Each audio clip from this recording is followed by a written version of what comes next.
أعوذ بالله من الشيطان الرجيم. بسم الله الرحمن الرحيم.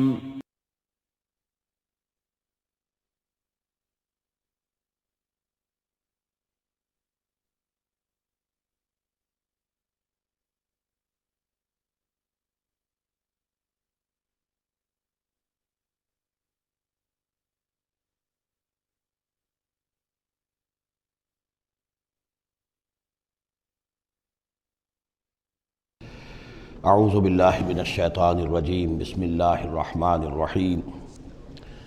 وَاعْلَمُوا أَنَّمَا غَنِمْتُم مِّن شَيْءٍ فَأَنَّ لِلَّهِ خُمُسَهُ وَلِلرَّسُولِ وَلِذِي الْقُرْبَى وَالْيَتَامَى وَالْمَسَاكِينِ وَابْنِ السَّبِيلِ إِن كُنتُمْ آمَنتُم بِاللَّهِ وَمَا أَنزَلْنَا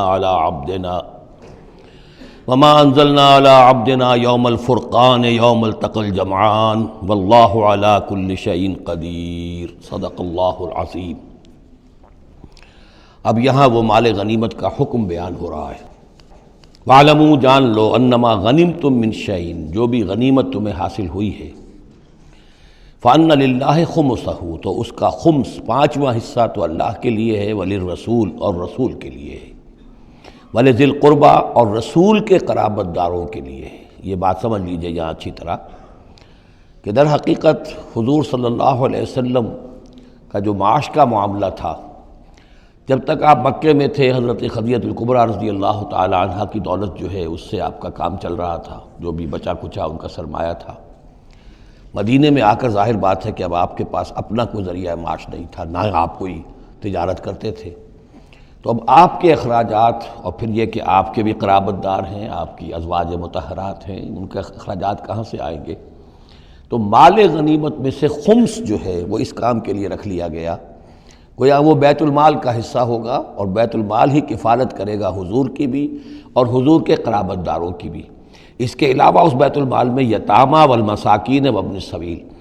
اس میں حصہ ہوگا یتیموں کے لیے بھی اور مساکین اور محتاجوں کے لیے بھی اور مسافروں کے لیے بھی۔ یہ گویا کہ پانچواں حصہ مال غنیمت کا تو ہو گیا، سرکار سمجھ لیجیے سرکاری ہو گیا، لیکن اس سرکار میں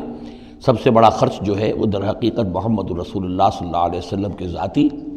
آپ کے اخراجات، آپ کے ازواج مطہرات کا نان نفقہ، آپ کے قرابت داروں کا ذوی القربیٰ، جس میں آپ کو بھی تو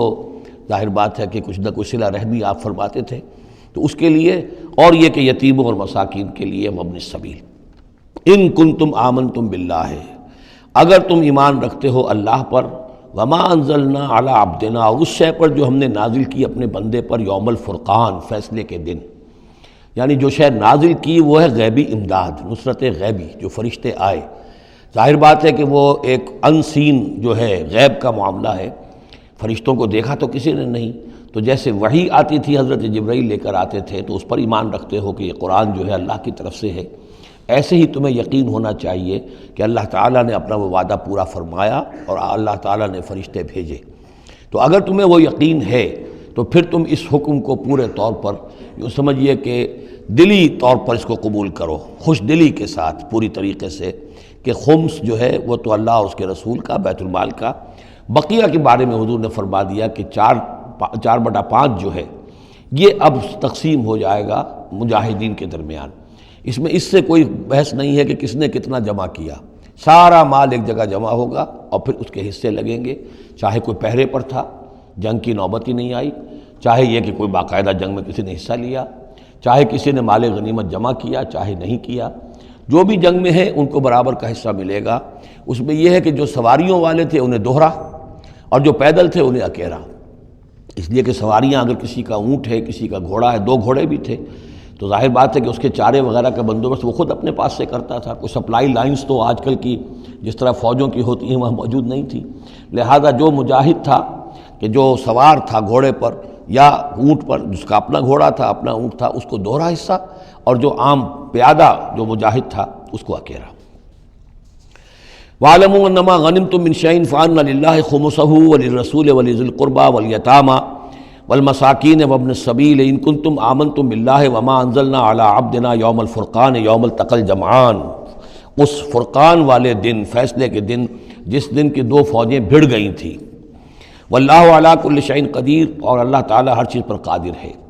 اذ انتم بالعدوۃ الدنیا وہم بالعدوۃ القصویٰ، اصل میں یہ جو وادی ہے جس میں بدر واقع ہوا ہے، یہ ایک گھاٹی سی ہے جو دونوں کناروں کے اوپر تو بہت تنگ ہے لیکن درمیان میں بہت کھل کر میدان بن جاتا ہے۔ اس کا ایک سرا جو ہے وہ شمال کی طرف نکل جاتا ہے اور وہ جا رہا ہے شام کی طرف، ایک سرا جنوب کی طرف ہے اور وہ جاتا ہے مکے کی طرف، ایک مشرق کی طرف آتا ہے کہ جو مدینے کی طرف آ رہا ہے۔ اور اکثر و بیشتر جو پہلے حاجی جاتے تھے وہ اسی راستے پر تھے، یہی راستہ تھا۔ اب تو جو نیا طریق الہجرہ بڑی اعلیٰ سڑک بن گئی ہے تو لوگوں کو ان مقامات سے گزرنے کا موقع نہیں ملتا، ورنہ بدر سے ہو کر ہی راستہ گزرتا تھا۔ تو ایسا ہوا ہے کہ اللہ تعالیٰ کی طرف سے ایسی اسکیم بن گئی، تدبیر ایسی ہو گئی کہ عین بر وقت پہنچے۔ وہ جو مدینے والا سرا تھا جو قریب تھا مدینے کے اس وادی کا، اس پر حضور پہنچے، اور عین اسی وقت جو دور والا سرا تھا، وہ گھاٹی جہاں پہ ختم ہو رہی تھی جنوب کی طرف، وہاں وہ قریش بھی پہنچ گئے بر وقت۔ جب تم تھے ورلے کنارے پر اور وہ تھے پرلے کنارے پر، اذ انتم بالعدوۃ الدنیا، دنیا ادنا کا مؤنث ہے قریب تر، وہم بالعدوۃ القصویٰ، اور وہ تھے پرلے کنارے پر، والرکب اسفل منکم، اور وہ جو قافلہ تھا وہ تم سے نیچے تھا، نیچے ہو کر گزر گیا تھا، یعنی اس کے بعد پہاڑوں کی ایک رینج تھی اور اس کے بعد پھر تہامہ کا میدان تھا۔ تو ابو سفیان نے یہ کیا تھا کہ قافلے کو لے کر اس بدر کی گھاٹی میں داخل ہی نہیں ہوئے، ادھر سے تو وہ پیغام بھی بھیج دیا تاکہ فوج ادھر سے آئے، تاکہ مسلمانوں کی توجہ بھی ہو تو فوج کی طرف ہو جائے، اور اسی میں وہ داؤ لگا کر اپنے قافلے کو بچا کر نکال کر لے جائیں، اور وہ تہامہ میں ساحل کے ساتھ ساتھ ہو کر نکل بھی گئے۔ وَلَوْ تَوَاعَدْتُمْ لَاخْتَلَفْتُمْ فِي الْمِيعَادِ، اور اگر تم لوگوں نے آپس میں معاہدہ کیا ہوتا کہ فلاں وقت پر ہمیں پہنچنا ہے، ہو سکتا ہے کہ تم ایک ساتھ نہ پہنچ سکتے، اختلاف ہو جاتا، جیسے اپوائنٹمنٹ ہوتی ہے فلاں وقت پہ میں بھی پہنچوں گا آپ بھی پہنچ جائیں تو کچھ نہ کچھ آگے پیچھے ہو جاتا ہے۔ تو اگر تم طے کر کے بھی آتے تو اتنا نہ ہوتا جتنا کہ ہم نے اپنی مشیت اپنی تدبیر سے کر دیا کہ عین وقت پر تمہیں وہاں پہنچا دیا۔ اس کی وجہ کیا تھی؟ ہم چاہتے تھے کہ یہ ٹکراؤ ہو جائے اور یہ بات واضح ہو جائے کہ جان لیں اہل مکہ کہ اللہ تعالیٰ کی نصرت کس کے ساتھ ہے، اس کے عوام بھی سمجھ لیں۔ وَلَٰكِن لِيَقْضِيَ اللَّهُ أَمْرًا كَانَ مَفْعُولًا، لیکن یہ سب کچھ لیے ہوا تاکہ اللہ تعالیٰ طے کر دے وہ شے، فیصلہ کر دے کہ جو ہو کر رہنی ہے، كَانَ مَفْعُولًا لِيَهْلِكَ مَنْ هَلَكَ عَنْ بَيِّنَةٍ، تاکہ اب جسے ہلاک ہونا ہے وہ ہلاک ہو بات کے واضح ہو جانے کے بعد۔ اب بھی عوام کی اگر آنکھیں نہیں کھلتی تو پھر گویا کہ وہ پھر مورد الزام خود ہے۔ اب ان کے سرداروں نے جو کچھ ان کی مت ماری تھی، اب آ کر اس موقع کے بعد ان کی آنکھیں کھل جانی چاہیے۔ اب بھی اگر کوئی ہلاک ہوتا ہے تو بات کے واضح ہونے کے بعد ہلاک ہو۔ لِيَهْلِكَ مَنْ هَلَكَ عَنْ بَيِّنَةٍ وَيَحْيَىٰ مَنْ حَيَّ عَنْ بَيِّنَةٍ، اور جسے جینا ہے، جس کی زندگی ہے روحانی زندگی، اور جو سیدھے راستے پر آنا چاہتا ہے وہ بھی اس بینہ کی بنا پر وہ سیدھے راستے پر آ جائے اور حیات معنوی حاصل کر لے۔ وَإِنَّ اللَّهَ سَمِيعٌ عَلِيمٌ، اور یقیناً اللہ سب کچھ سننے والا اور جاننے والا ہے۔ اِذْ يُرِيكَهُمُ اللَّهُ فِي مَنَامِكَ قَلِيلًا، جبکہ اللہ تعالیٰ آپ کو دکھا رہا تھا اے نبی ان کو آپ کی نیند میں کم۔ حضور نے خواب میں دیکھا کہ کوئی بڑی طاقت نہیں ہے، بڑی تھوڑی سی جمعیت ہے قریش کی جو آئی ہے، حالانکہ 1000 کا لشکر تھا۔ وَلَوْ أَرَاكَهُمْ كَثِيرًا، اور اگر آپ کو دکھایا ہوتا کہ وہ بڑی بڑی تعداد میں آ رہے ہیں، لَفَشِلْتُمْ، اور آپ نے وہ بات بتائی ہوتی صحابہ کرام کو، اپنے ساتھیوں کو، تو اے مسلمانوں پھر تم کمزوری دکھاتے، تم ڈھیلے پڑ جاتے۔ وَلَا تَنَازَعْتُمْ فِي الْأَمْرِ، اور معاملے کے اندر پھر کوئی ایک اور تنازع کھڑا ہو جاتا کہ ہمیں یہاں جنگ کرنی بھی چاہیے کہ نہیں۔ وَلَٰكِنَّ اللَّهَ سَلَّمَ، لیکن اللہ تعالیٰ نے سلامتی پیدا فرما دی۔ إِنَّهُ عَلِيمٌ بِذَاتِ الصُّدُورِ، یقیناً وہ جو کچھ سینوں کے اندر ہے اس سے واقف ہے۔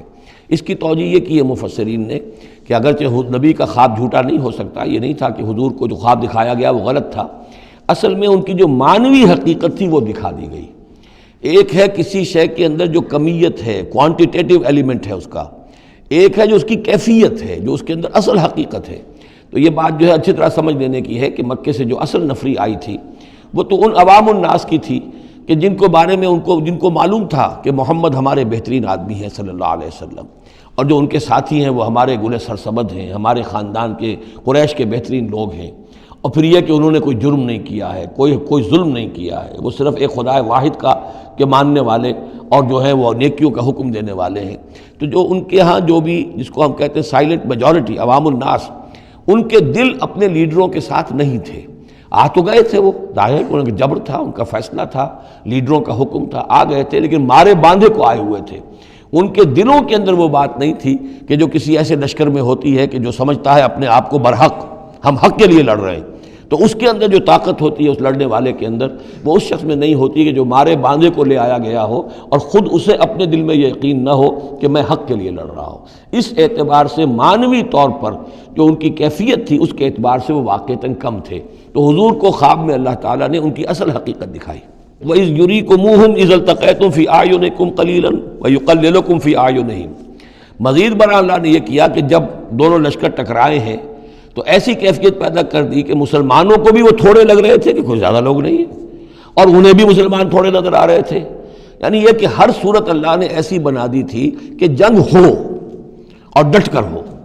تاکہ یہ صورتحال جو ہے یوم الفرقان ہونا اس کا بالکل واضح ہو جائے۔ اگر کسی وجہ سے وہ کنی کترا جاتا معاملہ اور جنگ نہ ہوتی، مقابلہ نہ ہوتا، تو جس طریقے سے کہ اللہ اس کو فیصلہ کن دن بنا دینا چاہتا تھا، یوم الفرقان، فیصلے کا دن، وہ صورتحال پیدا نہ ہوتی۔ لِيَقْضِيَ اللَّهُ أَمْرًا كَانَ مَفْعُولًا، تاکہ اللہ پورا کر دے اس معاملے کو کہ جو ہونے والا ہی تھا۔ وَإِلَى اللَّهِ تُرْجَعُ الْأُمُورُ، اور تمام معاملات بالآخر تو اللہ ہی کی طرف لوٹا دیے جائیں گے۔ یا ایھا الذین آمنوا اذا لقیتم فئۃ فاثبتوا، اے اہل ایمان جب بھی اب تمہارا، اب چونکہ دور شروع ہو گیا ہے، اب تمہاری جد و جہد جو ہے وہ آخری مرحلے میں داخل ہو چکی ہے، مسلح تصادم کا آغاز ہو چکا ہے، اور یہ تو ابھی پہلی جنگ ہے، ابھی جنگیں اور آنی ہیں، اگلے ہی سال غزوہ احد ہو گیا۔ جب بھی تمہارا مقابلہ ہو کسی فوج سے فاثبتوا، پہلا حکم تو یہ ہے کہ پھر ثابت قدم رہو، قدم جمائے رکھو۔ دوسرا حکم وَاذْكُرُوا اللَّهَ كَثِيرًا، اور اللہ کا ذکر کرو کثرت کے ساتھ، لعلکم تفلحون، تاکہ تم فلاح پاؤ۔ تمہاری جو طاقت ہے وہ اللہ تعالیٰ کے بھروسے پر ہے۔ وَاصْبِرْ وَمَا صَبْرُكَ إِلَّا بِاللَّهِ، ایک بندہ مومن کا صبر جو ہے وہ اللہ کے بھروسے پر ہے، لہذا اللہ یاد رہے گا، اللہ کے ساتھ قلبی تعلق، روحانی تعلق استوار ہوگا تو تم ثابت قدم رہو گے، اور اگر اللہ کے رشتہ ٹوٹ گیا، قلبی رشتہ، روحانی رشتہ، تو پھر تمہارے اندر جان نہیں ہوگی۔ اور تیسرا حکم لعلکم تفلحون، تاکہ تم مراد پاؤ، اور تیسرا حکم اطیعوا اللہ ورسولہ، اور دیکھو تیسرا حکم یہ ہے کہ جو ڈسپلن ہے اس کی پابندی کرو، حکم مانو اللہ کا اور اس کے رسول کا۔ اب ویسے تو یہاں اللہ کا حکم بھی کہا گیا ہے، لیکن ظاہر بات ہے کہ وہاں تو ہر وقت جو حکم آتا تھا وہ رسول کا حکم آتا تھا، اس لیے کہ قرآن بھی آ رہا ہے تو رسول کی زبان سے ادا ہو رہا ہے، اور رسول اپنی جانب سے اپنی اجتہاد کے تحت، اپنی رائے کے تحت، اپنی تدبیر کے تحت کوئی رائے دے رہے ہیں تو بھی حضور کی زبان مبارک سے ادا ہو رہا ہے۔ تو ویسے کہنے کو یہ اللہ اور اس کے رسول کی اطاعت کرو، لیکن عملاً وہ رسول اطاعت بن جاتی ہے۔ بمصطفیٰ برساں خویش را کہ دی ہمہ اوست، واطیعوا اللہ ورسولہ ولا تنازعوا، اور دیکھو آپس میں جھگڑو نہیں۔ یہی وہ الفاظ آئے ہیں جو سورہ آل عمران میں ہم پڑھ چکے ہیں۔ وَلَقَدْ صَدَقَكُمُ اللَّهُ وَعْدَهُ إِذْ تَحُسُّونَهُم بِإِذْنِهِ حَتَّىٰ إِذَا فَشِلْتُمْ وَتَنَازَعْتُمْ فِي الْأَمْرِ وَعَصَيْتُم مِّن بَعْدِ مَا أَرَاكُم مَّا تُحِبُّونَ۔ اب یہ ایک سال بعد ہونے والا ہے، یہ ایک سال پہلے ان سے کہا جا رہا ہے نظم کی پابندی کرو، اطاعت رسول پر کاربند رہو، ولا تنازعوا، اختلاف نہ کرو، جھگڑا نہ ڈالو، فتفشلوا، تو تم ڈھیلے پڑ جاؤ گے، وتذهب ريحكم، اور تمہاری ہوا اکھڑ جائے گی، واصبروا، اور ثابت قدم رہو، ان اللہ مع الصابرین، یقیناً اللہ تعالیٰ صابروں کے ساتھ ہے، اللہ کی نصرت، تائید اہل صبر کے ساتھ ہے۔ ولا تکونوا کالذین خرجوا من دیارہم بطرا ورئاء الناس، ان لوگوں کے مانند نہ ہو جانا کبھی جو نکلے تھے اپنے گھروں سے اتراتے ہوئے، اینٹتے ہوئے، اکڑتے ہوئے لوگوں کو دکھانے کے لیے۔ یہ وہ قریش کا لشکر جب چلا ہے تو ابو جہل نے جو بھی ساز و سامان کیا تھا اس کے لیے ڈھول ڈھمک کا بھی تھا، اور اس کے ساتھ جو ہے ہر طرح کا لاؤ لشکر، تو وہ تو جا رہے تھے بالکل اس خیال سے کہ فتح ہماری ہے ہی ہے، اور ہم مسل کر رکھ دیں گے، جیسے مچھر کو مسل دیا جاتا ہے۔ یہ مسلمان ہیں کتنے، وہ جو ہے خوب اپنے شان و شوکت کا مظاہرہ کرتے ہوئے جا رہے تھے۔ وَيَصُدُّونَ عَن سَبِيلِ اللَّهِ، اور حقیقت کیا تھی کہ اللہ کے راستے سے روک رہے تھے۔ وَاللَّهُ بِمَا يَعْمَلُونَ مُحِيطٌ، اور جو کچھ وہ کر رہے تھے اللہ اس کا احاطہ کیے ہوئے تھا، اللہ کے قابو سے باہر جانے والی ان کی کوئی تدبیر نہیں تھی۔ وَإِذْ زَيَّنَ لَهُمُ الشَّيْطَانُ أَعْمَالَهُمْ، اور جب کہ شیطان نے ان کے لیے ان کے اعمال کو مزین کر دیا تھا۔ وَقَالَ لَا غَالِبَ لَكُمُ الْيَوْمَ، اور اس نے ان کے کان میں یہ پھونک ماری تھی، یہ وسوسہ ڈالا تھا، آج تم پر کوئی غالب نہیں آ سکتا۔ مکے سے نکلی ہو نفری اور 1000 کی، یہ تو گویا کہ بڑی انہونی سی بات تھی، عرب کے اندر اس طرح کے مواقع بہت کم آتے تھے۔ لا غالب لکم اليوم من الناس، کوئی انسانوں میں سے تم پر غالب نہیں آ سکتا۔ وانی جار لکم، اور میں بھی تمہارے ساتھ ہی ہوں۔ فلما تراءت الفئتان، اور جب دونوں لشکروں نے ایک دوسرے کو دیکھا، آمنے سامنے ہوئی، نکص علی عقبیہ، تو وہ شیطان اپنی ایڑیوں کے بل پیچھے مڑ گیا، بھاگا۔ وقال، اور اس نے کہا انی بریء منکم، میں تم سے لا تعلق ہوں، میرا تم سے کوئی تعلق نہیں، انی ارا ما لا ترون، میں وہ کچھ دیکھ رہا ہوں جو تم نہیں دیکھ رہے۔ فرشتوں کو دیکھنا جو ہے، چونکہ یہ بھی ناری مخلوق ہے، نور اور نار میں بڑا قرب ہے، نوری مخلوق ہے ملائکہ اور ناری مخلوق ہے جن، اور یہ جن ہے عزازیل ابلیس، تو اس کو نظر آ گیا فرشتے آ رہے ہیں۔ انی ارا ما لا ترون، میں وہ کچھ دیکھ رہا ہوں جو تم نہیں دیکھ سکتے، انی اخاف اللہ، مجھے اللہ کا خوف ہے، واللہ شدید العقاب، اور اللہ سزا دینے میں بہت سخت ہے۔ اذ یقول المنافقون والذین فی قلوبہم مرض، اب یہ ایک نقشہ تو یہ تھا کہ جب چلے آ رہے تھے قریش کا لشکر لے کر ابو جہل اور اس کے ساتھی سردار، اور ادھر شیطان بھی ان کو پہلے تو پیٹھ ٹھوکتا ہوا آ رہا ہے، اور عین وقت پر جو ہے وہ ان کو ساتھ چھوڑ کر بھاگا ہے۔ ادھر جب مدینے کے اندر، اب جہاں وہاں سے مسلمان چلے تھے، حضور چلے تھے، تو جو کوئی منافق پیچھے رہ گئے تھے وہ اب باتیں کر رہے تھے۔ اذ یقول المنافقون والذین فی قلوبہم مرض، جبکہ کہہ رہے تھے وہ منافق لوگ اور وہ لوگ کہ جن کے دلوں میں روگ تھا، غر ہؤلاء دینہم، ان مسلمانوں کو تو ان کے دین نے بالکل دھوکے میں ڈال دیا ہے، مت ماری گئی ہے، دماغ خراب ہو گیا ہے، قریش سے ٹکرانے چلے ہیں، ان کی عقل جواب دے گئی ہے۔ ہم تو پہلے بھی سمجھتے تھے کہ یہ سفہاء ہیں، بے وقوف ہیں، احمق ہیں، لیکن اب تو معلوم ہوتا ہے کہ سرے سے مت ماری گئی۔ غر ہؤلاء دینہم، ان کے دین نے ان کی مت مار دی۔ ومن یتوکل علی اللہ فإن اللہ عزیز حکیم، انہیں کیا پتا کہ جو کوئی توکل کرے اللہ پر تو اللہ تعالیٰ زبردست ہے، حکمت والا۔ وَلَوْ تَرَىٰ يَتَوَفَّى الَّذِينَ كَفَرُوا الْمَلَائِكَةُ، اور کاش تم دیکھ سکتے جب کہ قبض کرتے ہیں فرشتے ان کافروں کو، ان کی جانوں کو، یضربون وجوہہم، ان کے چہروں پر ضرب لگاتے ہوئے، وادبارہم، اور ان کی پیٹھوں پر، وذوقوا عذاب الحریق، اور کہتے اب چکھو جلنے کا عذاب، ذالک بما قدمت ایدیکم، اور یہ وہ کچھ ہے جو تمہارے اپنے ہاتھوں نے آگے بھیجا ہے، وان اللہ لیس بظلام للعبید، اور یہ کہ اللہ تو ہرگز اپنے بندوں کے حق میں ظالم نہیں ہے، ظلم کرنے والا نہیں ہے۔ کداب آل فرعون والذین من قبلہم، جیسے کہ معاملہ ہوا آل فرعون کا اور ان کا جو ان سے پہلے تھے۔ آل فرعون سے پہلے قوم شعیب سے پہلے صدوم اور عمورہ کی بستیاں، ان سے پہلے قوم سمود، ان سے پہلے قوم عاد، ان سے پہلے قوم نوح، یہ ہم سورہ اعراف کے اندر یہ ساری چیزیں پڑھ کر آئے۔ کداب آل فرعون والذین من قبلہم کفروا بآیات اللہ، انہوں نے بھی اللہ کی آیات کا کفر کیا، فأخذہم اللہ بذنوبہم، تو اللہ نے پکڑ لیا انہیں ان کے گناہوں کی پاداش میں۔ ان اللہ قوی شدید العقاب، یقیناً اللہ تعالیٰ قوی ہے، قوت والا ہے، زور آور ہے، اور سزا دینے میں سخت ہے۔ ذالک بان اللہ لم یکن مغیرا نعمۃ انعمها علی قوم حتی یغیروا ما بانفسہم، یہ اس لیے ہے کہ اللہ تعالیٰ کا یہ طریقہ نہیں ہے کہ کوئی نعمت جو اس نے کسی قوم کو دی ہو اس میں تغیر کر دے جب تک کہ وہ قوم اپنے اندر کی کیفیت کو متغیر نہ کر دے۔ یعنی یہ ہر قوم جو اٹھی تھی اسی شکل میں اٹھی تھی کہ اللہ تعالیٰ نے ایک نبی بھیجا، جیسے کہ قوم ہود ختم ہوئی تو حضرت ہود اور ان کے ساتھیوں کے ذریعے سے ایک نئی قوم وجود میں آئی جو آگے چل کر سمود کہلائی۔ تو یہ لوگ کون تھے؟ یہ لوگ تھے جن کو اللہ نے نعمت دی تھی، انعام دیا تھا، احسان کیا تھا، ایمان انہیں ملا تھا، لیکن جب انہوں نے اپنی اس نعمتوں کو بدل دیا، کفر کی روش پر آ گئے، توحید کی پگڈنڈی چھوڑ کر، توحید کی شاہراہ کو چھوڑ کر شرک کی پگڈنڈیوں پہ مڑ گئے، تو پھر اللہ تعالیٰ کی نعمت بھی تبدیل ہو جاتی ہے، اللہ تعالیٰ نعمت سلب کر لیتا ہے، انعام کی جگہ پر اللہ کا عذاب آ جاتا ہے۔ ذالک بان اللہ لم یکن مغیرا نعمۃ انعمها علی قوم حتی یغیروا ما بانفسہم، یہی ہے جو مضمون آگے بھی آئے گا سورہ رعد میں بھی، اور اس کو پھر یہ کہ اردو میں بھی ایک شعر میں لوگوں نے پیش کیا ہے کہ خدا نے آج تک اس قوم کی حالت نہیں بدلی، نہ ہو جس کو خیال آپ اپنی حالت کے بدلنے کا۔ قوموں کے اپنے اندر کے حالات بدلتے ہیں تو پھر تقدیر بدلتی ہے، صرف خواہش سے، وشفل تھنکنگ سے، امانی سے کوئی بات نہیں ہوا کرتی۔ اور قوم ظاہر بات ہے کہ افراد پر مشتمل ہوتی ہے، پہلے کچھ افراد بدلیں گے، ان کے اندر قلب ماہیت ہوگی، ان کا باطن بدلے گا، ان کی سوچ، ان کے نظریات، ان کے خیالات، ان کے مقاصد، ان کی دلچسپیاں، ان کی امنگیں تبدیل ہو جائیں گی۔ یہ اندر کے بدلے ہوئے لوگ جو ہیں جب کثیر تعداد میں ہوں گے تو پھر یہ مل جل کر زور لگائیں گے، طاقت لگائیں گے، معاشرے کو بدل دیں گے، اور پھر یہ اس طریقے سے کہ انقلاب آئے گا۔ کیوں بجاں در رفت جہاں دیگر شود، جہاں چو دیگر شد جہاں دیگر شود، جب یہ قرآن کسی کے اندر اتر جاتا ہے اس کے اندر ایک تبدیلی آ جاتی ہے، بالکل بدل جاتا ہے انسان اندرونی طور پر، اور یہ اندرونی تبدیلی ہے جو عالمی انقلاب تک ممتد ہو سکتی ہے۔ وَأَنَّ اللَّهَ سَمِيعٌ عَلِيمٌ، اللہ سب کچھ سننے والا جاننے والا ہے۔ کذاب آل فرعون، جیسے کہ دستور تھا یا ہوا معاملہ آل فرعون کا، والذین من قبلہم، اور جو ان سے پہلے تھے، کذبوا بآیات ربہم، انہوں نے اپنے رب کی آیات کو جھٹلایا، فأہلکناہم بذنوبہم، تو ہم نے ان کو ہلاک کر دیا ان کے گناہوں کی پاداش میں، وأغرقنا آل فرعون، اور آل فرعون کو ہم نے غرق کر دیا، وَكُلٌّ كَانُوا ظَالِمِينَ، اور یہ سب کے سب ظالم تھے۔ ان شر الدواب عند اللہ الذین کفروا فہم لا یؤمنون، بدترین چوپائے اللہ کے نزدیک یہی لوگ ہیں، اللہ کے نزدیک جو کفر کرتے ہیں اور وہ ایمان نہیں لاتے۔ یعنی وہی جو آیت ہم پڑھ چکے سورہ اعراف میں کہ یہ لوگ انسان نظر آتے ہیں، حقیقت میں انسان نہیں ہیں۔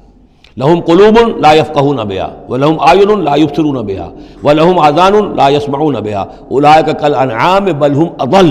وہ چوپایوں کے مانند ہیں بلکہ ان سے بھی گئے گزرے۔ اس لیے شر الدواب کہا گیا، تمام جانداروں میں اور جمان چوپایوں میں، جانوروں میں سب سے برے لوگ جو ہیں وہ یہ انسان نما حیوان ہیں کہ جن کے اندر عقل نہیں، جن کے اندر شعور نہیں، جو ایمان سے خالی ہیں اور کفر پر اور صرف دنیا کی لذتوں پر ریجھ گئے۔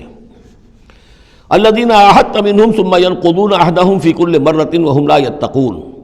وہ لوگ کہ جن سے آپ نے اے نبی معاہدہ کیا تھا پھر وہ ہر مرتبہ اپنا عہد توڑتے ہیں اور اس کا کوئی ڈر نہیں رکھتے۔ اب یہ اشارہ ہو رہا ہے یہود کی طرف، کیونکہ حضور جب مدینے میں تشریف لائے تو میں نے آپ کو شروع میں بتا دیا تھا کہ آپ نے بہت بڑا یہ سمجھیے کہ اس کو Montgomery what, professor Montgomery what نے جس قدر تعریف کی ہے اس کی، اور سارے جتنے بھی الفاظ ہو سکتے تھے انگریزی زبان میں، اسٹیٹسمین شپ کہ حضور کا معاملہ، فہمی کا معاملہ، تدبر کا معاملہ، سیاست کو سمجھنے کا معاملہ، اس کی بہت بڑی بات یہ ہے کہ آپ نے یہودی قبائل جو تھے تینوں ان کو معاہدوں میں جکڑ لیا۔ تو یہ ایک بہت بڑا آپ کا کارنامہ تھا، لیکن اب ظاہر بات ہے جکڑے تو وہ گئے، اندر سے وہ دشمنی کرتے تھے، ساز باز کرتے تھے۔ اوپر معاہدہ ہے، اندر سے ساز باز چل رہی ہے، پیغامات بھیجے جا رہے ہیں قریش کو کہ کیا کر رہے ہیں آپ لوگ، کیوں دیر کر رہے ہیں، کیوں نہیں حملہ کرتے، ہم اندر سے آپ کی مدد کریں گے۔ تو یہ کھدبد ابھی چل رہی تھی۔ تو فرمایا الذین عاہدت منہم ثم ینقضون عہدہم، وہ لوگ کہ جن سے نبی آپ نے عہد کیا، معاہدے کیے، اور وہ یہ کہ اپنے معاہدے توڑ رہے ہیں، فی کل مرۃ، ہر بار، وہم لا یتقون، اور وہ ڈرتے نہیں ہیں۔ فإما تثقفنہم فی الحرب، تو اگر آپ پا جائیں انہیں جنگ میں، فشرد بہم من خلفہم، تو ان کو ایسی سزا دیجئے کہ جو پیچھے ہیں ان کے ہوش ٹھکانے آ جائیں، لعلہم یذکرون، تاکہ انہیں عبرت حاصل ہو جائے۔ یعنی یہ کہ اب ایک تو یہ ہے کہ وہ کوئی صرف ان کی جو ہے وہ وہاں سے خطوط جا آ رہے ہیں، پیغام رسانی ہو رہی ہے، لیکن کہیں اگر ان میں اس کا کوئی شخص جنگ میں بھی پکڑا جائے، واقعتاً وہ جنگ میں شریک ہو جائے، قریش کی طرف سے آ جائے اور پکڑا جائے، تو پھر اس کو وہ سزا دیجئے کہ جو ایک کی سزا جو ہے وہ سینکڑوں کے ہوش ٹھکانے کر دے۔ یہ ہے مطلب۔ وَإِمَّا تَثْقَفَنَّهُمْ فِي الْحَرْبِ فَشَرِّدْ بِهِمْ، ایسی سزا ان کو دیجئے من خلفہم کے جو ان سے پیچھے ہیں ان کے بھی ہوش ٹھکانے ہو جائیں، لعلہم یذکرون، شاید کہ پھر وہ نصیحت پکڑ لیں۔ وَإِمَّا تَخَافَنَّ مِنْ قَوْمٍ خِيَانَةً، اور اگر آپ کسی کو قومی سطح پر اندیشہ ہو جائے آپ کو کسی سے کہ وہ خیانت پر اتر آئی ہے، یعنی ایک ہے انڈیویجول ایکٹس، بنو قریظہ کا کوئی شخص ہے جو کام کر رہا ہے، بنو قریظہ کا سردار کہے گا صاحب مجھے کیا معلوم، یہ ایک شخص کا انڈیویجول معاملہ ہے، اس نے کوئی خط لکھ دیا ہوگا قریش کو یا کوئی سلسلہ جرمانی کیا ہوگا، لیکن یہ ہمارا اجتماعی معاملہ نہیں ہے، ہم معاہدے کے پابند ہیں۔ بنو قینقاع کا کوئی شخص ہے اس نے کر دیا، تو اس کے لیے تو پہلا حکم آ گیا، وہ کہیں اگر مل جائے، جنگ میں مل جائے، کیونکہ ویسے تو اسے ہاتھ نہیں لگا سکتے، معاہدہ ہے ان کے ساتھ، تو معاہدہ ہے، اس کو کیا سزا دیں گے، لیکن یہ کہ جنگ میں کہیں آ جائے، اتنی جرأت کر جائے تو پھر اس کو وہ سخت سزا دیجیے گا کہ جو پیچھے بیٹھے ہوئے ہیں، جو ڈورے ہلا رہے ہیں، تارے ہلا رہے ہیں، ان کو بھی ہوش ٹھکانے آ جائے۔ لیکن یہ کہ اگر آپ کو اندیشہ ہو جائے کہ کوئی قبیلہ جو ہے وہ خلاف ورزی کرنے پر اتر آیا ہے، خیانت کرنے پر اتر آیا ہے، وَإِمَّا تَخَافَنَّ مِنْ قَوْمٍ خِيَانَةً، کسی کی طرف سے خیانت کا آپ کو اندیشہ ہی ہو جائے، فَانبِذْ إِلَيْهِمْ عَلَىٰ سَوَاءٍ، تو پھر پھینک دیجئے ان کی طرف کھلم کھلا، یعنی پھر معاہدے کو ایبروگیٹ کیجئے، کہہ دیجئے کہ آج سے ہمارا کوئی معاہدہ نہیں۔ یہ نہیں ہے کہ معاہدہ بھی قائم رہے اور آپ ان کے خلاف اقدام بھی کر دیں، یہ صحیح نہیں، اس لیے کہ یہ مقام جو ہے اخلاقی اعتبار سے بھی غلط ہے، اور خاص طور پر آپ کا مقام، مقام نبوت، اس کے اعتبار سے کسی درجے میں بھی نہیں ہے کہ کسی قوم کے ساتھ معاہدہ بھی ہے، آپ کو اندیشہ ہے کہ وہ خیانت کر رہے ہیں، تو آپ کھلم کھلا اعلان کر دیجئے کہ آج سے میرا اور تمہارا کوئی معاہدہ نہیں، پھر اقدام کیجئے۔ لیکن یہ کہ بغیر اس اعلان کے کوئی اقدام کرنا ان کے خلاف، یہ در حقیقت اللہ تعالیٰ جو اخلاق چاہتا ہے اہل ایمان کے، اس کے منافی ہے۔ وَإِمَّا تَخَافَنَّ مِن قَوْمٍ خِيَانَةً فَانبِذْ إِلَيْهِمْ عَلَىٰ سَوَاءٍ۔ اصل میں یہی وہ بات تھی جس کے حوالے سے مولانا مودودی مرحوم نے 1948 میں یہ جو جہاد کشمیر اس وقت ہو رہا تھا اس کے بارے میں رائے ظاہر کی تھی کہ ہندوستان کے ساتھ ہمارے سفارتی تعلقات ہیں، بھارت کے ساتھ ہمارا سارا معاملہ معاہدات کے اوپر چل رہا ہے،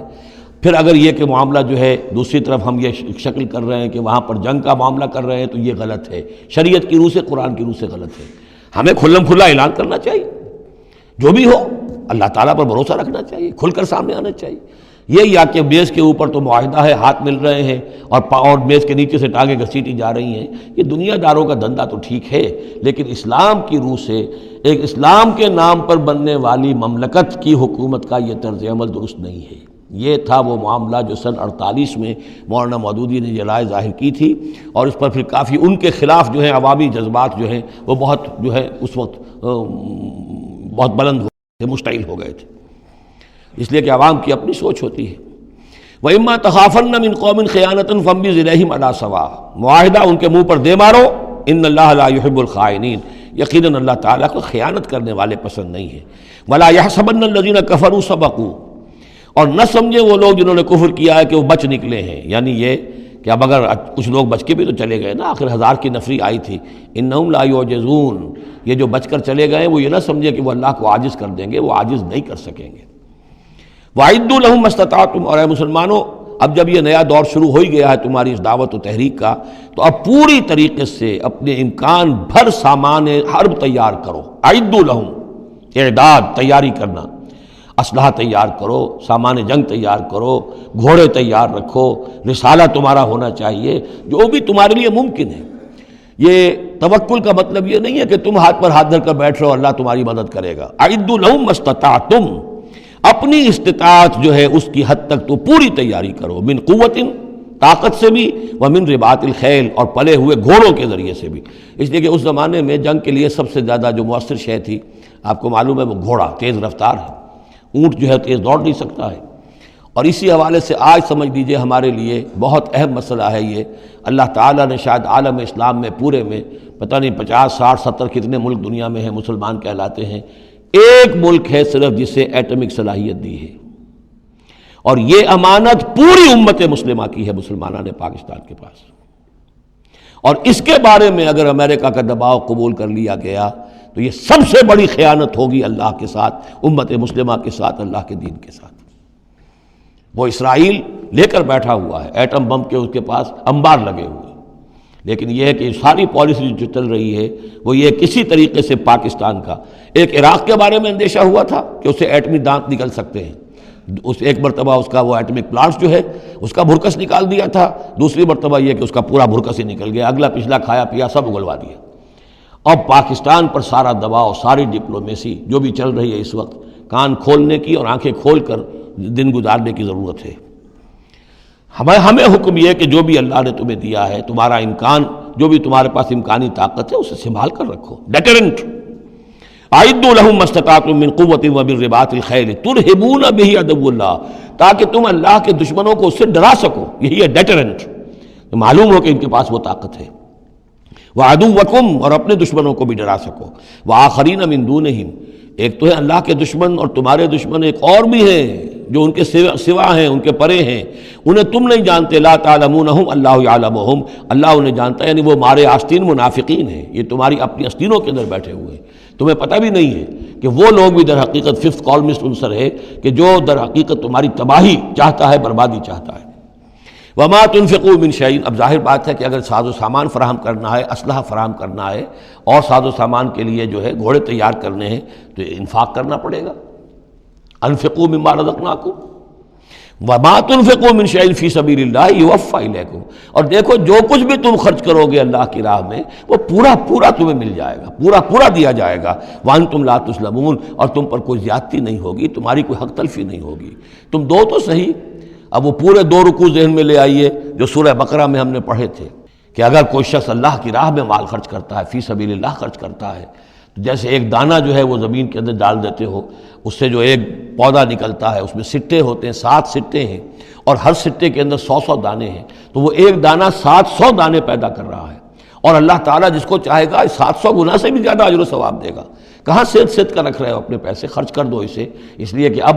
اس دعوت کا اور اس تحریک کا اور محمد رسول اللہ کی جو جد و جہد ہے اس کا وہ مرحلہ آ گیا ہے کہ اب ساز و سامان اور کیل کانٹے سے لیس ہونا ضروری ہے۔ وَإِن جَنَحُوا لِلسَّلْمِ فَانْجَحْ لَهَا، اور اے نبی اگر وہ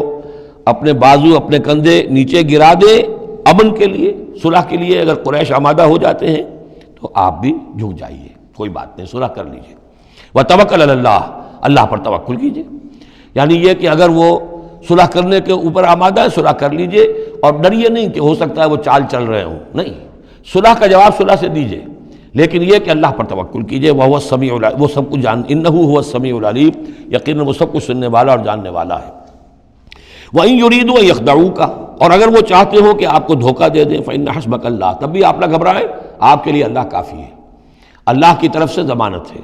هو الذی ایدک بنصرہ وبالمؤمنین، وہی تو ہے اللہ جس نے اے نبی آپ کی مدد کی ہے اپنی نصرت سے اور اہل ایمان کے ذریعے۔ یہ ذرا نوٹ کیجئے، اللہ نے محمد کی مدد کی ہے اہل ایمان کے ذریعے، یعنی اللہ تعالیٰ کا یہ فضل ہوا محمد رسول اللہ صلی اللہ علیہ وسلم پر کہ ایسے صحابہ عطا فرمائے جو مخلص تھے، کہ جہاں آپ کا پسینہ گرا وہاں انہوں نے اپنی خون کی ندیاں بہا دیں۔ حضرت موسیٰ کو ایسے ساتھی میسر نہیں آئے، کیا حال تھا جبکہ ان کو کہا گیا اللہ کی راہ میں جنگ کرو، اور ان کا فضل بنتا وربک فقاتل انا ہاؤنا قاعدون، جاؤ تم جاؤ، ہم بیٹھے ہیں یہاں، رب انی لا املک الا نفسی واخی فافرق بیننا وبین القوم الفاسقین۔ یہاں یہ ہوا تھا جب دوسری مرتبہ مقام صفرا پر جب ہوئی ہے جو مشاورت، اور وہ بڑی یوں سمجھیے کہ کانٹے کی مشاورت تھی، وہاں بھی کچھ لوگ زور دے رہے تھے مسلسل کہ چلیے ہمیں چلنا چاہیے پہلے قافلے کی طرف، وہ تو آپ کو سیرت کی کتابوں میں پڑھنا ہوگا، لیکن یہ ہے کہ اس وقت حضور کا منشا یہ تھا، آپ بار بار کہ اچھا آپ اور لوگ مشورہ دیں، اور لوگ بھی مشورہ دیں۔ حضرت مقداد نے کھڑے ہو کر یہی بات کہی رضی اللہ تعالیٰ عنہ، اے نبی آپ ہمیں موسیٰ کے ساتھی نہ سمجھیے جنہوں نے کہہ دیا تھا فَاصْطَبْنَا وَرَبُّكَ فَقَاتِلَا إِنَّا هُنَا قَاعِدُونَ،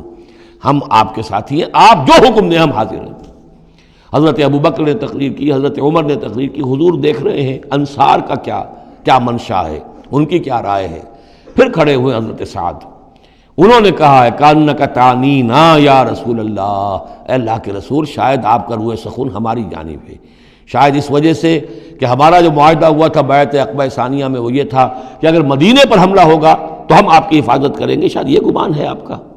فَإِنَّا آمَنَّا بِكَ وَصَدَّقْنَاكَ، ہم آپ پر ایمان لا چکے، ہم نے آپ کی تصدیق کی، ہم نے آپ کو اللہ کا رسول مانا، اب ہمارے پاس کوئی آپشن نہیں ہے۔ خدا کی قسم اگر آپ اپنا گھوڑا سمندر میں ڈال دیں گے ہم بھی آپ کے پیچھے اپنی سواریاں سمندر میں ڈال دیں گے، اور خدا کی قسم اگر آپ ہمیں کہیں گے ہم اپنی اونٹنیوں کو دبلا کر دیں گے برق الغمات تک جا پہنچیں گے، یعنی یمن کا شہر ہے برق الغمات، وہاں تک پہنچ جائیں گے چاہے ہماری اونٹنیاں لاغر ہو جائیں۔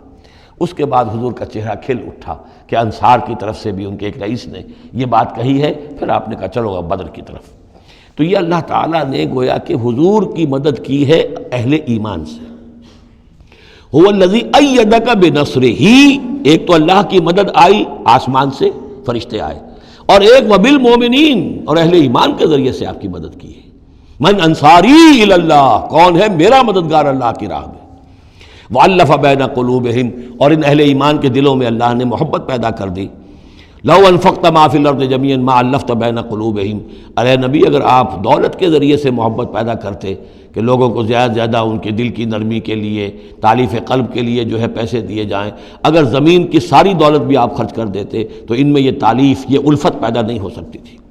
وَلَٰكِنَّ اللَّهَ أَلَّفَ بَيْنَهُمْ، یہ تو اللہ تعالیٰ ہی نے ان کے مابین یہ الفت پیدا کر دی ہے۔ یہ ہم سورہ آل عمران میں بھی پڑھ چکے ہیں کہ تمہارا معاملہ جو ہے اِذْ كُنْتُمْ أَعْدَاءً فَأَلَّفَ بَيْنَ قُلُوبِكُمْ فَأَصْبَحْتُمْ بِنِعْمَتِهِ إِخْوَانًا، آیت نمبر 103 ہے سورہ آل عمران کی۔ وَكُنْتُمْ عَلَىٰ شَفَا حُفْرَةٍ مِّنَ النَّارِ فَأَنقَذَكُم مِّنْهَا كَذَٰلِكَ يُبَيِّنُ اللَّهُ لَكُمْ آيَاتِهِ لَعَلَّكُمْ تَهْتَدُونَ، تم تو تباہی کے آگ کے گڑھے کے کنارے تک پہنچ چکے تھے۔ وَلَٰكِنَّ اللَّهَ أَلَّفَ بَيْنَهُمْ إِنَّهُ عَزِيزٌ حَكِيمٌ، یقیناً وہ زبردست ہے حکمت والا۔ یا ایھا النبی حسبک اللہ ومن اتبعک من المؤمنین، اے نبی آپ کے لیے اللہ کافی ہے اور وہ کہ جو پیروی کر رہے ہیں آپ کی اہل ایمان میں سے۔ ایک ترجمہ تو اس کا یہ ہوگا، یعنی جو اگر اوپر والی آیت کے ساتھ اس کو جوڑے، ایک یہ بھی ہو سکتا ہے اے نبی اللہ کافی ہے آپ کے لیے بھی اور جو آپ کی پیروی کرنے والے ہیں مسلمان ان کے لیے بھی، ان کے لیے بھی اللہ کفایت کرتا ہے، ان کی مدد کے لیے، ان کو سہارا دینے کے لیے۔ تو یہ ایسی کنسٹرکشن ہے جملے کی کہ دونوں معنی لیے جا سکتے ہیں۔ یا ایھا النبی حرض المؤمنین علی القتال، اب یہ تحریض کا لفظ پھر آ گیا جو سورہ نساء میں ہم پڑھ چکے ہیں، وحرض المؤمنین علی القتال، اے نبی شوق دلائیے، ترغیب دلائیے، ابھاریے، ایمان کے جذبات کو ذرا اپیل کیجئے اہل ایمان کے کہ وہ قتال پر آمادہ ہوں۔ یہ میں آپ کو بتا چکا ہوں کہ اعلان عام اس طریقے کا کہ فرض ہے جنگ میں نکلنا ہر مسلمان کے لیے، یہ صرف تبوک میں ہوا سن 9 میں جا کر۔ پورے 9 برس تک قتال فی سبیل اللہ کے لیے تحریض تھی، ترغیب تھی، اور یہ تحریض گاڑی ہو کر تحریض بن گئی، بس لازم نہیں تھا۔ اسی لیے ہم سورہ نساء میں پڑھ چکے ہیں کہ اس کے باوجود جو اس ترغیب کی وجہ سے آگے بڑھے قتال کے لیے نکلے ان کے اونچے درجات ہیں، لیکن یہ کہ جن لوگوں کو چونکہ فرض عین نہیں کیا گیا تھا لہذا اگر کوئی نہیں نکلے تو ان کے اوپر کوئی مواخذہ نہیں۔ لیکن یہ کہ غزوہ تبوک میں نفیر عام تھی کہ ہر صاحب ایمان کا نکلنا ضروری ہے۔ حرض المؤمنین علی القتال ان یکن منکم 20 صابرون، اگر تم میں سے 20 ہوں گے صبر کرنے والے، یغلبوا 200 تو وہ 200 پر غالب آ جائیں گے۔ وَإِن یکن منکم 100، اور اگر ہوں گے تم میں سے 100، یغلبوا 1000، وہ غالب آ جائیں گے 1000 پر، من الذین کفروا، کافروں میں سے، بأنہم قوم لا یفقہون، اس لیے کہ وہ سمجھ نہیں رکھتے۔ سمجھ سے مراد کیا ہے؟ انہیں اپنے موقف کی حقانیت کا یقین نہیں ہے۔ ایک شخص ہے جو جانتا میں حق پر ہوں، میں حق کے لیے لڑ رہا ہوں، ایک شخص ہے ڈل مل ہے، ایسے ہی لڑ رہا ہے، مارے باندھے کو لڑ رہا ہے، کسی کے کہے سے آ گیا، مرسینری ہے، تنخواہ یافتہ ہے اس لیے آ گیا۔ اب اس میں زمین و آسمان کا فرق ہوگا۔ تو ان لوگوں کو چونکہ وہ شے حاصل نہیں ہے لہذا ان کی حالت کیا ہے کہ اگر آپ 10 ہوں گے 100 پر غالب آ جائیں گے۔ لیکن اس کے بعد جو اگلی آیت آ رہی ہے وہ گویا کہ اس کی کچھ عرصے کے بعد یقیناً نازل ہوگی جو یہاں شامل کر دی گئی۔ الآن خفف اللہ عنکم، اب اللہ نے تم پر سے تخفیف کر دی ہے، وعلم ان فیکم ضعفا، اور اللہ کے علم میں ہے یہ بات کہ تمہارے اندر کچھ کمزوری آ گئی ہے۔ لیکن یہ کمزوری کیسے آئی ہے اس کو سمجھ لینا چاہیے۔ سابقون الاولون، مہاجرین اور انصار کے اندر کوئی کمزوری نہیں آئی معاذ اللہ، ابو بکر اور عمر میں یا سعد بن معاذ میں رضی اللہ تعالیٰ عنہ اجمعین، ان میں کوئی کمزوری نہیں آئی۔ لیکن جو نئے مسلمان آ رہے تھے جن کی ابھی تربیت نہیں ہوئی تھی، اوسط گر رہا ہے۔ ظاہر بات ہے جو نئے لوگوں کی تعداد بڑھ رہی ہے، جن کی تربیت اتنی نہیں ہوئی ہے، جن کے اندر ایمان ابھی اتنا گہرا نہیں اترا ہے، اتنا راسخ نہیں ہوا ہے، تو اس کے حوالے سے اب فرض کیجئے کہ 1000 کے اندر پہلے تو ایسے ہوتے تھے کچے پکے جو ہیں وہ 20 ہیں، 50 ہیں، 100 ہیں، اب یہ ہے کہ ان کی تعداد بڑھتی جا رہی ہے اگر، تو نتیجہ کیا ہوگا کہ اوسط جو ہے وہ گر جائے گی۔ اس اوسط کے اعتبار سے اب تمہارے اندر کچھ کمزوری آ گئی ہے۔ فَإِن يَكُن مِّنكُم مِّئَةٌ صَابِرَةٌ يَغْلِبُوا 200، اب بھی یہ ہے کہ اگر تمہارے اندر 100 ہوں گے کہ جو صبر کرنے والے ہوں گے وہ 200 پر غالب آ جائیں گے۔ وَإِن يَكُن مِّنكُمْ أَلْفٌ، اور اگر تم میں سے 1000 ہوں گے، يَغْلِبُوا 2000 بِإِذْنِ اللَّهِ، تو وہ 2000 پر غالب آ جائیں گے اللہ کے اذن سے۔ وَاللَّهُ مَعَ الصَّابِرِينَ، اور یقیناً اللہ صبر کرنے والوں کے ساتھ ہے۔ مَا كَانَ لِنَبِيٍّ أَن يَكُونَ لَهُ أَسْرَىٰ، اب یہ ایک اور بہت نازک معاملہ ہوا جو غزوہ بدر کے بعد کہ وہ جو 70 قیدی پکڑے گئے ان کا کیا کیا جائے۔ جو قریش کے 70 قیدی، اب اس کی ایک شکل تو یہ تھی، مشاورت کی حضور نے، حضرت ابو بکر کی ایک رائے تھی، حضور کی اپنی رائے بھی وہی تھی، اس لیے کہ جو مزاج حضور کا تھا، آپ شفیق، نرم، رعوف، رقیق القلب، یہی معاملہ حضرت ابو بکر کا تھا۔ حضرت عمر تھے سخت، اشدہم فی امر اللہ عمر، حضرت عمر کی یہ رائے تھی کہ ان سب کو قتل کر دینا چاہیے، اگر ہم نے فدیہ لے کر یا معاف کر دیا ویسے ہی چھوڑ دیا یہ پھر دوبارہ آئیں گے، کفر کو تقویت حاصل ہوگی۔ تو اس کو تو جب تک کہ کفر کی کمر ٹوٹ نہ جائے، یہ سانپ جو ہے جب تک کہ پوری طرح کچلا نہ جائے اس وقت تک جو ہے ہمیں کوئی نرمی نہیں کرنی چاہیے، بلکہ وہ اس حد تک تھے کہ ہم میں سے یہ جو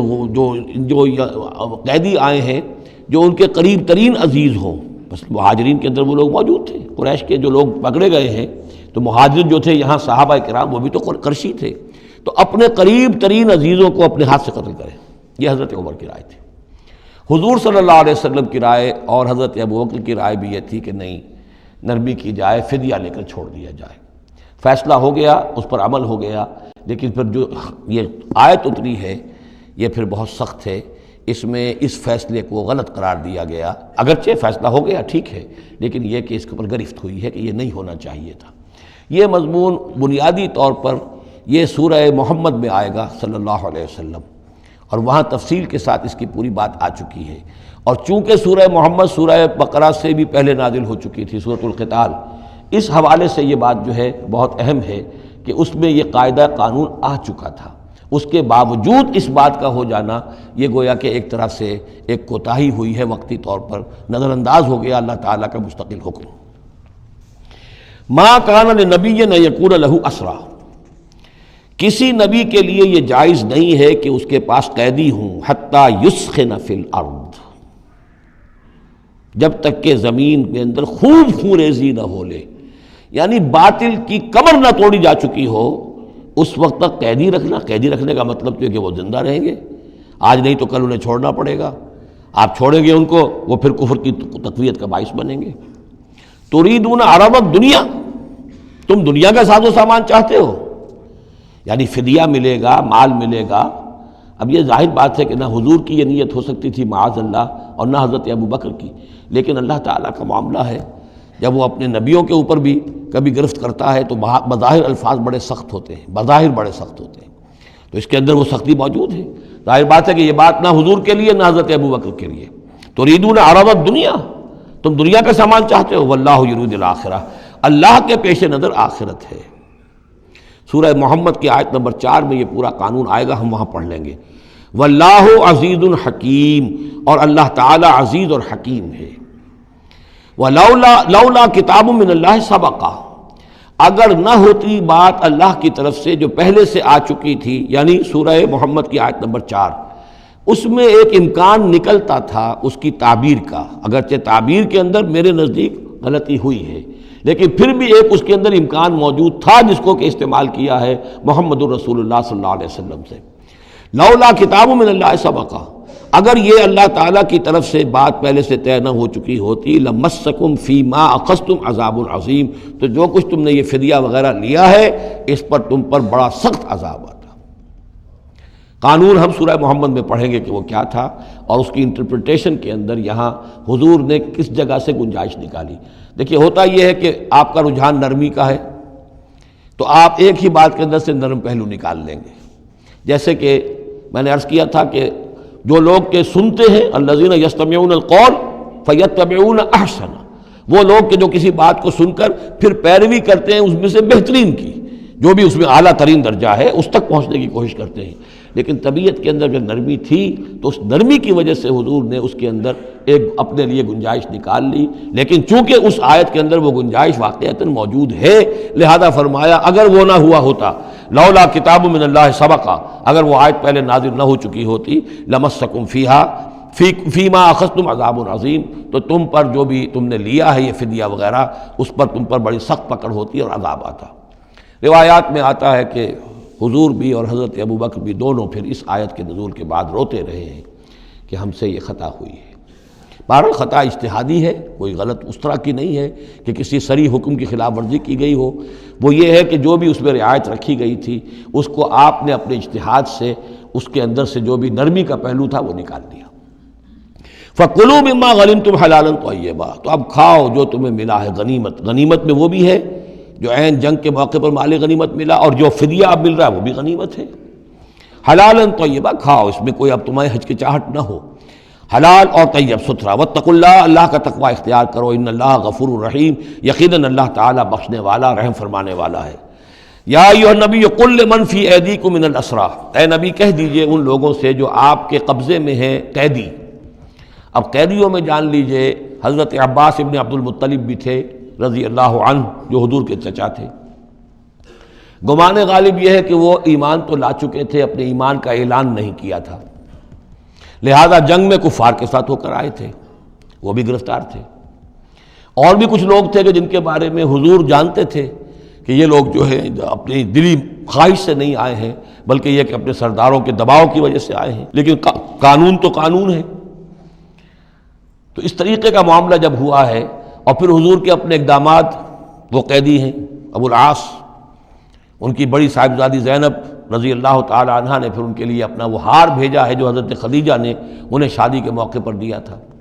تو یہ ایسی کیفیات ہیں، ہم جب پڑھتے ہیں ان چیزوں کے تو ہمارے لیے تو ایک تعلق جو ہے وہ ایک ماضی کی تاریخ کے قصوں کی ہے۔ وہاں تو یہ خونی رشتے بھی تھے، تعلقات بھی تھے، ایک ہی خاندان ہے، ایک ہی قبیلہ ہے، اسی کے لوگ آئے ہوئے ہیں۔ تو اب حضور کے دل میں جو ہے اس وقت سنا یہ ہے کہ جب رات کے وقت کراہ رہے تھے حضرت عباس، انہیں باندھا ہوا تھا، سخت ظاہر بات ہے قیدیوں کو جکڑا ہوا ہے رسیوں کے اندر،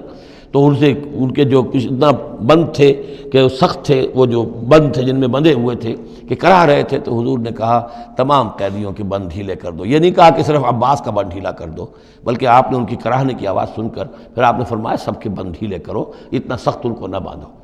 تو اس طرح کا معاملہ جو ہے اس کو ذہن میں رکھیے۔ یا ایھا النبی قل لمن فی ایدیکم من الاسریٰ، کہہ دیجئے ان سے جو آپ کے ہاتھ میں اب قیدی ہیں،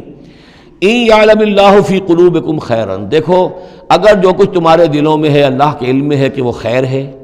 یؤتکم خیرا مما اخذ منکم، تو جو کچھ تم سے اس وقت لیا گیا ہے اس سے بہتر اللہ تمہیں دے دے گا۔ یعنی یہ کہ نیت کا معاملہ تمہارا اور اللہ کے مابین ہے،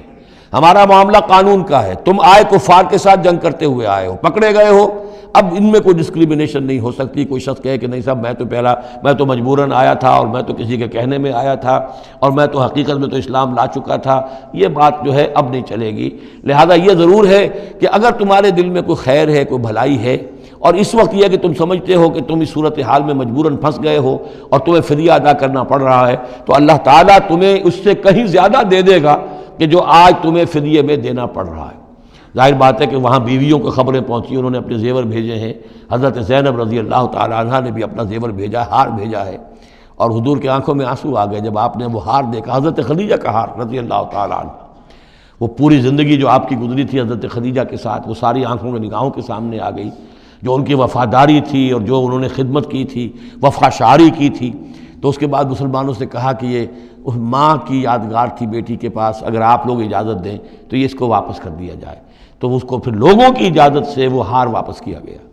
تو یہ سارے جو جذباتی معاملات تھے ان کو اچھے سے سمجھیے کہ ہم پڑھتے ہوئے ان چیزوں کو سمجھتے ہیں کہ جیسے ایک بس تاریخ کا ایک واقعہ ہے، اس کے ساتھ جو احساسات، جذبات، جو اس کے ساتھ اور فوری جو اس وقت کی کیفیات تھی، اس کا ہمارے لیے اکثر و بیشتر تو ممکن ہی نہیں کہ تصور کر سکیں۔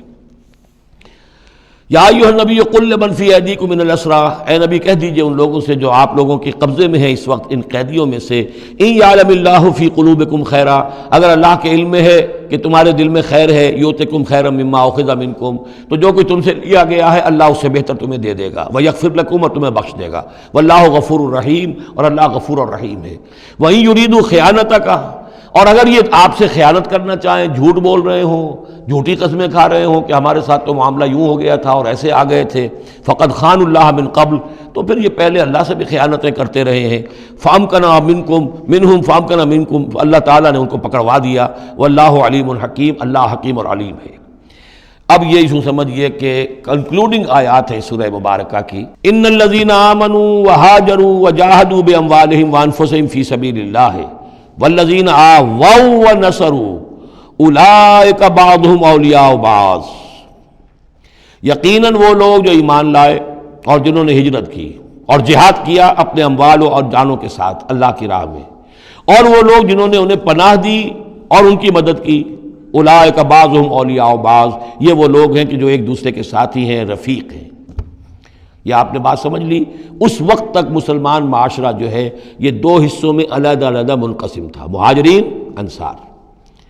اگرچہ مہاجرین اور انصار کو بھائی بھائی بنایا جا چکا تھا، لیکن ظاہر بات ہے کہ صرف اس طرح کے تعلق سے وہ پورا جو قبائلی نظام جو ہے وہ ایک دم تو تلپٹ نہیں ہو جاتا۔ تو اس وقت تک یہ صورتحال بھی یہ ہے کہ جو پہلے جو 8 مہمیں حضور نے بھیجی ہیں اس میں کسی انصاری کو شریک نہیں کیا، وہ ایکسکلوسیولی مہاجر فینومینن تھا۔ جنگ بدر میں پہلی مرتبہ جو ہے انصار شریک ہوئے ہیں، ورنہ پہلے صرف مہاجرین تھے۔ لہذا وہ پہلی آیت جو ہے ان الذین آمنوا، وہ لوگ جو ایمان لائے، وہاجروا، انہوں نے مکے سے ہجرت کی، مدینے آ گئے، وجاہدوا باموالہم وانفسہم فی سبیل اللہ، اور انصار مدینہ تو اب جہاد میں شریک ہوئے ہیں، یہ 1.5 سال سے اس جہاد میں پہلے سے چلے آ رہے ہیں کہ پوری 8 مہمیں جو پہلے کی ہیں وہ ایکسکلوسیو جو ہیں وہ صرف مہاجرین نے کی ہیں۔ وجاہدوا باموالہم وانفسہم فی سبیل اللہ، یہ ایک طبقہ ہو گیا، ایک جماعت ہو گئی۔ والذین آووا، اور انصار کی شان کیا ہے؟ انہوں نے انہیں جگہ دی، پناہ دی، اپنے گھر تقسیم کر دیے، اپنی دکانیں تقسیم کر دیں، اور اس طریقے سے مسلمانوں کے لیے اپنے دلوں میں بھی اور اپنے گھروں میں بھی پوری جگہ پیدا کی۔ اولئک بعضهم اولیاء بعض، انہوں نے مدد بھی کی، یہ سب ایک دوسرے کے ساتھی ہیں۔ والذین آمنوا ولم یہاجروا، اور وہ لوگ کہ جو ایمان لائے لیکن ہجرت نہیں کی، ما لکم من ولایتہم من شیء، تمہارا ان کے ساتھ اب کوئی تعلق نہیں۔ آگے چل کر سورہ نساء میں جو بعد میں نازل ہوئی ہیں، پڑھ چکے ہیں ہم پہلے، ان میں تو یہ ہے کہ وہ کافر اور منافق قرار دیا گیا، ان کے ساتھ وہی سلوک کرو جو کافروں کے ساتھ ہے، انہیں پکڑو اور قتل کرو، الا یہ کہ کسی ایسی قبیلے سے ہوں جن کے ساتھ تمہارا معاہدہ ہو، وہ پورا قانون وہاں آ گیا ہے۔ لیکن یہاں بھی پہلی بات بتا دی گئی، اب کوئی ولایت باہمی تمہاری ان کے ساتھ نہیں ہے۔ یعنی فرض کیجئے کوئی شخص کہتا ہے میں تو ایمان لا چکا تھا، مجبوراً آئے تھے لیکن ہجرت کیوں نہیں کی؟ جب ہجرت نہیں کی تو اب تمہارا شمار ہوگا انہی لوگوں کے ساتھ جن کے ساتھ تم جنگ کر کے آئے ہو۔ تم یہ نہیں کہہ سکتے کہ میرا تعلق جو ہے اہل ایمان سے شمار کیا جانا چاہیے۔ والذین آمنوا ولم یہاجروا ما لکم من ولایتہم من شیء، تو کوئی تمہاری ان سے رفاقت نہیں ہے، کوئی تعلق نہیں ہے، کوئی عہد نہیں ہے، کوئی قول و قرار نہیں ہے۔ یہ آیت بھی معلوم ہوتا ہے کہ انہی جو اسیر تھے غزوہ بدر کے، انہی کی طرف اصل میں روح سخن ہے۔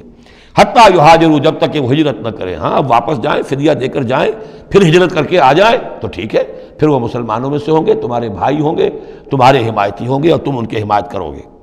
وَإِنِ اسْتَنصَرُوكُمْ فِي الدِّينِ، اور وہ لوگ کہ جو ایمان تو لائے لیکن ہجرت نہیں کی، اپنے اپنے قبیلوں میں رہے یا مکے میں رہے، اگر وہ تم سے مدد مانگے دین میں، فَعَلَيْكُمُ النَّصْرُ، تو اے مسلمانوں تم پر واجب ہے ان کی مدد کرنا۔ إِلَّا عَلَىٰ قَوْمٍ بَيْنَكُمْ وَبَيْنَهُمْ مِيثَاقٌ، سوائے اس کے کہ وہ کسی ایسی قوم سے تعلق رکھتے ہوں کہ جن کے اور تمہارے درمیان کوئی معاہدہ ہے۔ اگر کوئی قبیلہ ہے کہ جس کے ساتھ حضور نے معاہدہ کیا ہوا ہے صلح کا، اور وہاں کوئی مسلمان ہے اور وہ ہجرت تو کر نہیں رہا، وہاں سے وہ مدد کی درخواست کرتا ہے کہ میری مدد کی جائے، تو اس کے خلاف اس کی مدد نہیں کی جائے گی، اس لیے کہ قوم کے ساتھ معاہدہ ہے۔ واللہ بما تعملون بصیر، اور جو کچھ تم کر رہے ہو اللہ اسے دیکھ رہا ہے۔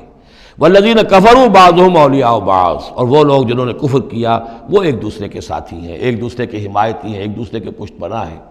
عرب قبائلی معاشرے کے اندر یہ جو ولایت کا معاملہ ہوتا تھا، اس میں پھر یہ ذمہ داریاں بھی آتی تھیں۔ کسی کے اوپر تاوان پڑ گیا ہے تو جو اس کے ولی ہیں، جو اس کے حلیف ہیں، ان کو بھی تاوان میں سے حصہ پھر دینا پڑتا تھا۔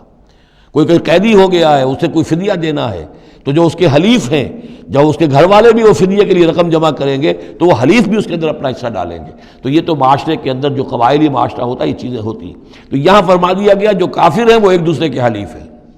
جو اہل ایمان ہیں وہ ایک دوسرے کے حلیف ہیں، لیکن اہل ایمان میں سے جو ہجرت نہیں کرتے وہ اہل ایمان کے حلیف نہیں ہیں، بلکہ وہ تو انہی کافروں کے ساتھ شمار ہوگا ان کا جن کے ہاں وہ رہ رہے ہیں۔ البتہ یہ کہ اگر وہ مدد طلب کریں تمہیں مدد کرنی ہوگی، بشرطے کہ ان کے قبیلے سے تمہارا کوئی معاہدہ نہ ہو۔ الا تفعلوہ، اگر تم ان چیزوں کی پابندی نہ کرو، ایک مسلمان ہے وہاں سے اس نے خط لکھ دیا ہے کہ مجھے یہاں ستایا جا رہا ہے، حالانکہ اس قبیلے سے آپ کا معاہدہ اور آپ چڑھ دوڑے اس قبیلے کے اوپر، تو یہ معاملہ نہیں چلے گا دنیا کے اندر۔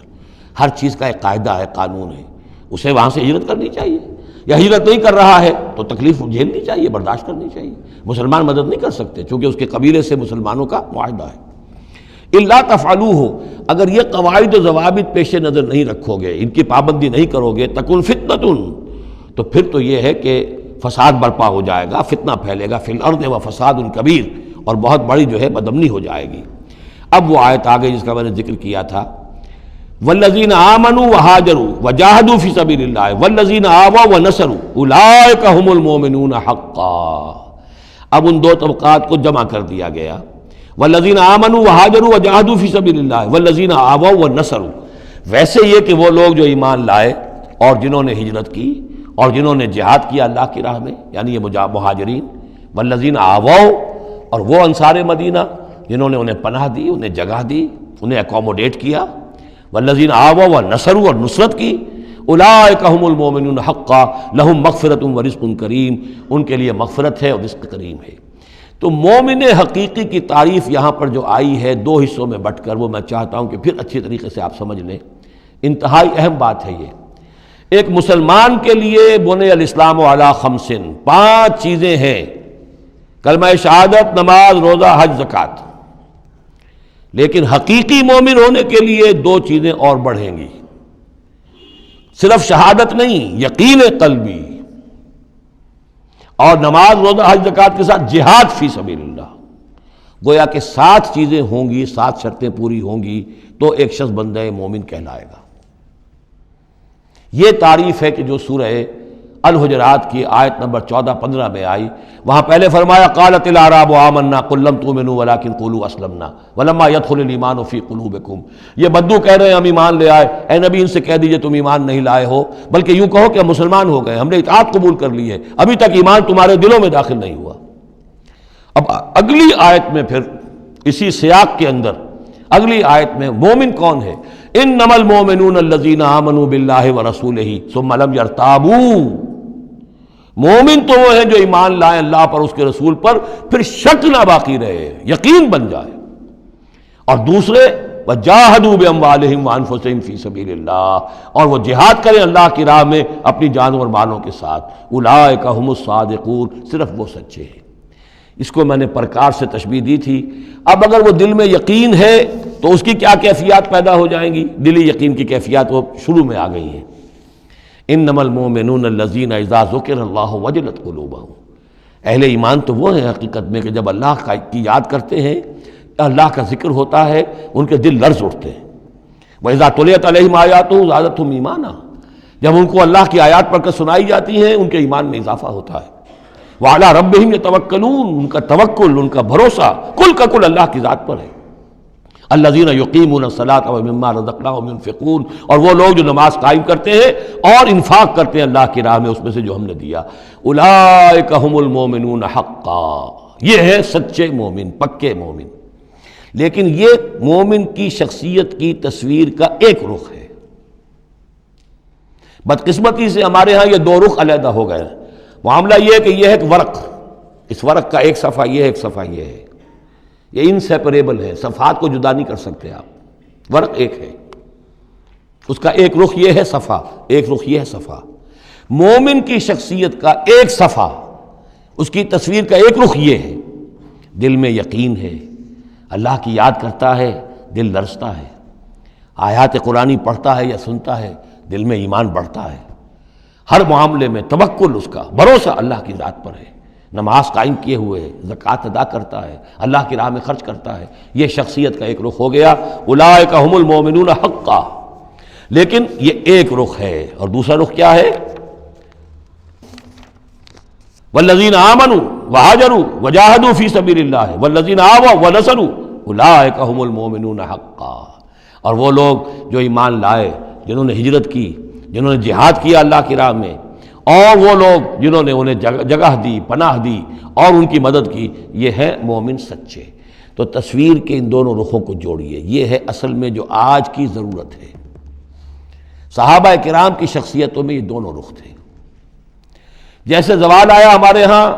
اڑائے کچھ ورق لالے نے، کچھ نرگس نے، کچھ گل نے، چمن میں ہر طرف بکھری ہوئی ہے داستاں میری، دین کے حصے بکھرے ہو گئے، کوئی حلقے ذکر کے ہیں تو ان کو جہاد وغیرہ سے کوئی غرض نہیں، کوئی جہادی تحریکیں ہیں تو ان کے اندر جو ہے وہ دوسری کیفیات نہیں۔ اس طرح کے معاملات جو ہے تقسیم ہو چکے ہیں۔ جب تک کہ یہ مکمل شخصیتیں وجود میں نہیں آئیں گی، یہ ظاہر بات ہے صحابہ کی کمیت کے اعتبار سے تو وہاں تک نہیں پہنچ سکتے، لیکن ان کا عکس تو ہو، اس طرح کی کیفیت متوازن طریقے پر۔ اگر 25% ادھر ہے 25% ادھر بھی ہو، 10% ادھر ہے 10% ادھر بھی ہو، لیکن ایک ہی طرف 70% ہو جائے، دوسری طرف 0 ہو، وہ معاملہ گڑبڑ ہے۔ یہ دونوں جو رخ ہے شخصیت کے، ان کو جمع کرنے کی ضرورت ہے۔ اولئک هم المؤمنون حقا لهم مغفرۃ ورزق کریم، ان کے لیے مغفرت ہے اور رزق کریم ہے۔ اللہم ربنا اجعلنا منہم، اللہم ربنا اجعلنا منہم والذین آمنوا من بعد وہاجروا وجاہدوا، اور جو لوگ بعد میں ایمان لائے یا لائیں گے اور ہجرت کریں، جہاد کریں، وجاہدوا معکم، تمہارے ساتھ ہو کر جہاد کریں، فاولئک منکم، تو اے مسلمانوں وہ تم ہی میں سے ہیں، تمہاری جماعت، تمہاری امت حزب اللہ کے حصے ہوں گے۔ وَأُولُو الْأَرْحَامِ بَعْضُهُمْ أَوْلَىٰ بِبَعْضٍ فِي کتاب اللہ، البتہ اللہ کا جو قانون ہے، جو شریعت ہے، مثلا جو وراثت کا معاملہ ہے، اس کا تعلق جو اولو الارحام کے ساتھ ہے۔ یہ جو بھائی چارہ تھا اس کے بنا پر وراثت نہیں ہے، وراثت ہوگی وہی جو رحمی رشتے ہیں جن کے بنا پر کہ وراثت کا قانون بنا دیا گیا. اولو الارحام بعضهم اولی ببعض فی کتاب اللہ. اللہ کی شریعت کے ضابطے کے قانون میں بہرحال جو رحمی رشتے ہیں وہ یقیناً مقدم ہیں. ان اللہ بکل شیء علیم. یقیناً اللہ تعالی ہر چیز کا علم رکھتا ہے. بارک اللہ لی ولکم فی القرآن العظیم ونفعنی و Subscribe to our channel by clicking the subscribe button. Click the bell button and enjoy the latest uploads from our channel.